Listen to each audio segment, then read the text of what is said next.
Hello दोस्तों, मेरा नाम रंजीत है और आज मैं आप लोगों के लिए एक जो है बेसिक से लेके एडवांस तक एक्सेल सिखाने के लिए जो है क्लासेस लेके आया हूँ। तो ये पहला क्लास है। आप ये देख सकते हो, ये पूरे सेट को हम एक्सेल बोलते हैं। ठीक है। और ये एक्सेल जो है एक माइक्रोसॉफ्ट पैकेज का एक पार्ट है, राइट। क्योंकि माइक्रोसॉफ्ट जो ऑफिस है एक बहुत ही बड़ा है, उसके अंदर कई सारी चीज़ें आते हैं। ठीक है। तो ये एक्सेल एक उसका पार्ट है और इसको हम कैसे यूज करते हैं और क्या क्या फीचर है वो मैं आपको बता देता हूँ इसका, राइट।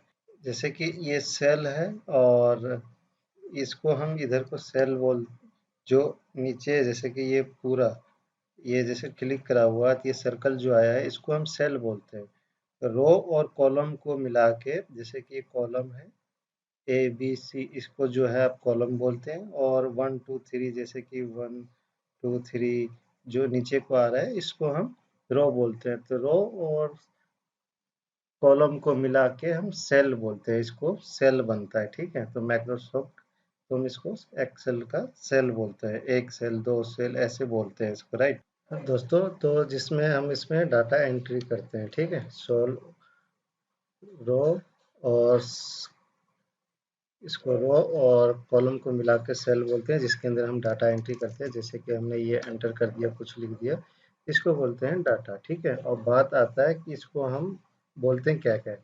इसको जो है ऑफिस बार बोलते हैं। ठीक है, ऑफिस बटन बोल सकते हो। और इसको जो है अब यहाँ पे देख सकते हो, ये क्विक एक्सेस टूल बार बोलते हैं इसको। ठीक है। और ये इस पूरे लाइन को अब जो देख रहे हैं ना, ये रेड है जो बुक वन लिखा हुआ है। एक्चुअल में ये रेड इसलिए है क्योंकि ये एक्सेल जो है एक्टिव नहीं है। ठीक है, जिसकी वजह से बाकी यहाँ पे आपको ग्रीन दिखेगा या ब्लू दिखेगा। इसको हम पूरे को बोलते हैं टाइटल बार। ठीक है, इस पूरे का टाइटल बार बोलते हैं।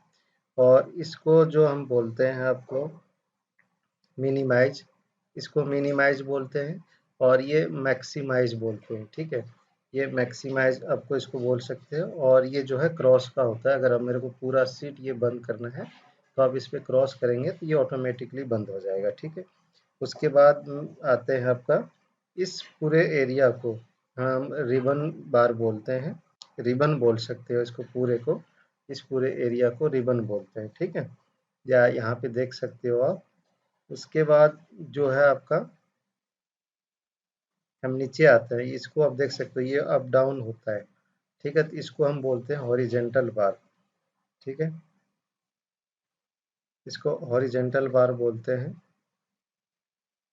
ये पूरे को। ठीक है। और ये रहा आपका जूम बार। यहाँ से सपोज दैट मैं यहाँ कुछ लिखता हूँ, या फिर आप इस चीज़ को नोटिस करना, अल्फ़ाबेट को, जैसे कि इसको बोलते हैं जूम बार। आप देख सकते हो कितना बड़ा हो गया अल्फ़ाबेट, और वो सेल कितना बड़ा हो गया, आपको देख सकते हो। तो बेसिकली हम इससे जूम बार इसको बोलते हैं, छोटा बड़ा कर सकते हो।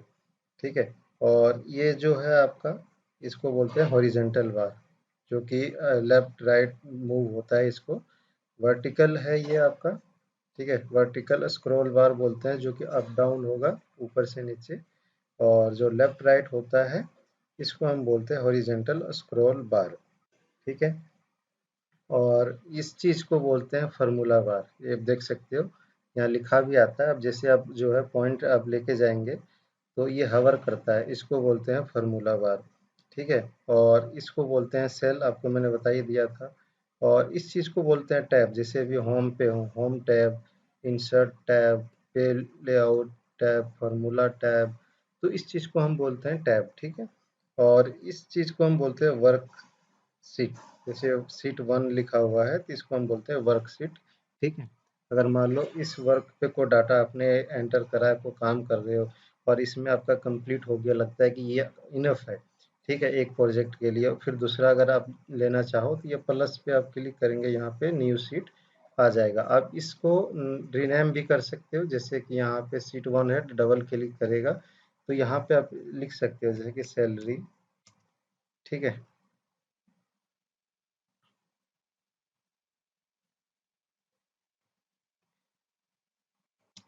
सैलरी शीट बना सकते हो ऐसे करके। ठीक है, सैलरी शीट बना सकते हो। यहाँ पे अटेंडेंस बना सकते हो या कुछ भी बना सकते हो, जो भी रहेगा आपका। तो आप यहाँ पे नाम इसको दे सकते हो, ऐसे डबल क्लिक करने पे ये चेंज हो जाता है, इसको बोलते हैं वर्कशीट। ठीक।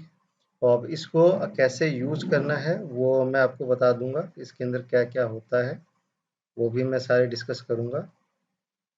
तो और इसके अंदर आप क्या क्या कर सकते हो, इसमें क्या यूज कर सकते हो वो मैं आपको बता देता हूँ। पहला तो आपका जो है, फर्स्ट में बता देता हूँ, यहाँ पे मैं आपका सीरियल नंबर डाल देता हूँ। पहला अब जो है डाटा बेस,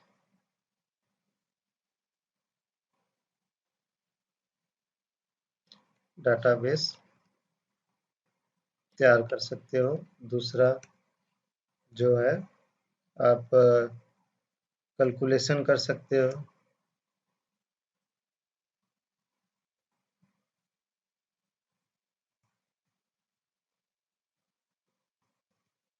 कैलकुलेशन कर सकते हो इसके अंदर, ठीक है। तीसरा आपका जो रहेगा, कैलकुलेशन में वही आ जाता है, A to Z plus minus, गुना भागा डिवाइड जोड़ घटा एवरेज वगैरह निकाल सकते हो, ठीक है। और तीसरा जो है आपका यहाँ पे इसका डाटा, एक होता है डाटा मैनेजमेंट।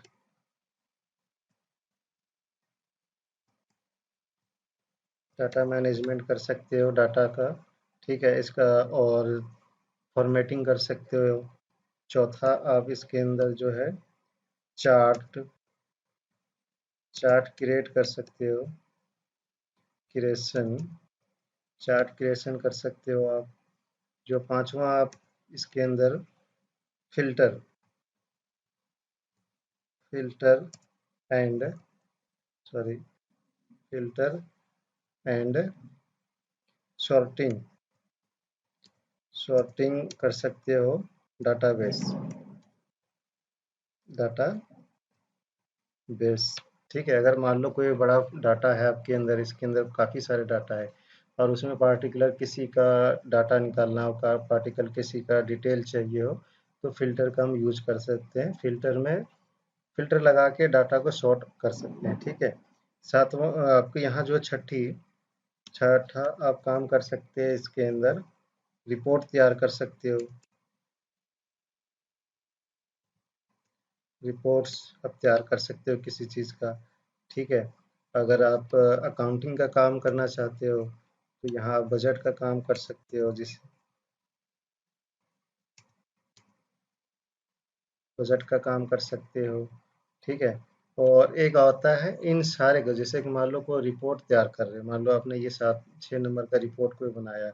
अब उसको रिपोर्ट बनाओगे तो कोई तो फॉर्मेट दोगे, कोई चीज़ करोगे, तो उसको फॉर्मेटिंग भी कर सकते हो। तो आठवां आप यहाँ जो है डाटा फॉर्मेट, उसको आप फॉर्मेटिंग बोल सकते हो।